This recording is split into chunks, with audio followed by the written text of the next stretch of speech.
Hello दोस्तों, welcome back. एक बार फिर से खुशामदीद है आप तमाम लोगों का हमारे इस यूट्यूब चैनल के अंदर। आए दोस्तों, बात करेंगे इस वीडियो के अंदर हम लोग तीन मुस्लिम पार्टी का, जो कि हिंदुस्तान के अंदर सबसे बड़ी पार्टियों में से एक है। और उन तीन जो बड़ी मुस्लिम पार्टियां हैं उनमें से सबसे बड़ी पार्टी कौन सा है, क्या AIMIM सबसे बड़ी पार्टी है, इन्हीं के बारे में बातें करेंगे। क्योंकि बहुत सारे मुस्लिम पार्टी कहने का मतलब ये है कि उनके प्रेसिडेंट या फाउंडर इस तरीके के जो है वो मुस्लिम लोग हैं। ऐसा नहीं है कि वो सिर्फ मुसलमानों को ही टिकट देते हैं या मुसलमानों की ही सिर्फ मदद करते हैं। मेरा ये कहने का मतलब नहीं है। मेरा कहने का मतलब ये है कि प्रेसिडेंट या फिर जो फाउंडर है वो मुस्लिम है। तो तीन पार्टियां हम लोग इस वीडियो के अंदर बातें करेंगे और उन तीन पार्टी में देखेंगे कि सबसे बड़ी पार्टी कौन सी है। सबसे पहले स्टार्ट करते हैं हम लोग इंडियन यूनियन मुस्लिम लीग की, यानी कि IUML, जो कि अगर प्रेसिडेंट की अगर बात की जाए तो कादिर साहब है। और इसी तरीके से सेक्रेटरी, और अगर इनके मेंबर की अगर बात की जाए अभी की जो बात है अभी,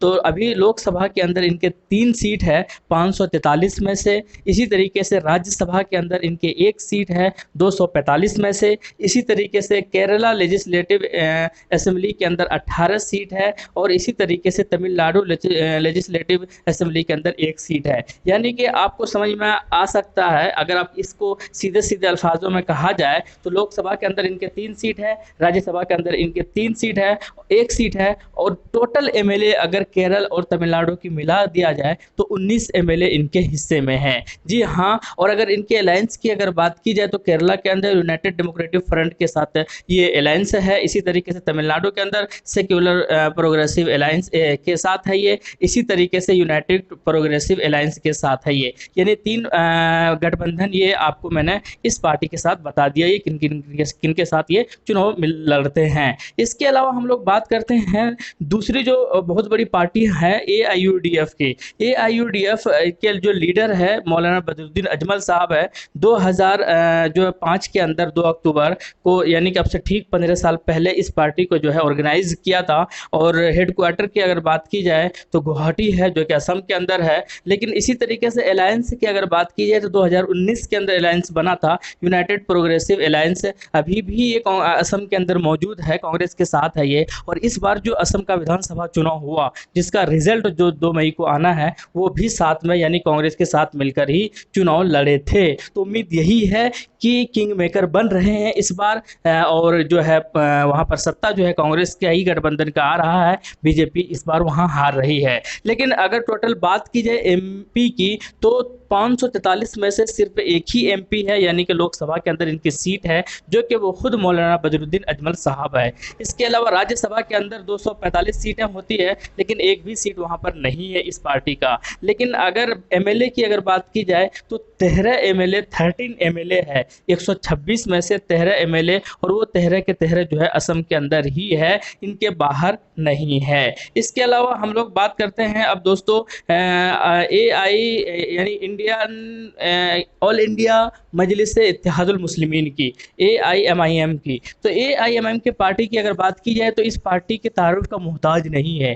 पूरे हिंदुस्तान के अंदर सब कोई इस पार्टी को जानता है, बल्कि हिंदुस्तान के ही नहीं पूरे गल्फ कंट्री के अंदर सबसे ज़्यादा अगर हिंदुस्तान की कोई पार्टी फेमस है तो वो असदुद्दीन ओवैसी साहब की पार्टी फेमस है। हर कहीं पर, चाहे वो कतर हो, कुवैत हो, इसी तरीके से चाहे बांग्लादेश हो, बहुत सारे कंट्री में, USA तक में जो है इस पार्टी का जो है जाना जाता है। खास करके जो है असदुद्दीन ओवैसी साहब जाने जाते हैं। ऑस्ट्रेलिया में भी असदुद्दीन ओवैसी साहब को जाने जाते हैं, एक बार उन्होंने हिंदुस्तान को रिप्रेजेंट किया था। तो इसी तरीके से बहुत ही फेमस पार्टी है ये। आइए देखते हैं आंकड़े क्या कहते हैं, आंकड़े के हिसाब से कितने आगे है। हालांकि मदद के हिसाब से, हेल्पिंग के हिसाब से, और भी दूसरी तरीके के हिसाब से, चाहे संसद के अंदर आवाज़ उठाने वाली बातें हों, चाहे पिछड़े कौम को लेकर आगे आने की बात करते हो, तो वो सबके पता है कि सबसे ज़्यादा आवाज़ उठाने वाले लोग जो है, सबसे ज़्यादा आवाज़ उठाने वाले MP जो है वो असदुद्दीन ओवैसी साहब है। लेकिन आंकड़े क्या कहते हैं, एक नज़र दौड़ाते हैं। आंकड़ा ये कहता है कि लोकसभा के अंदर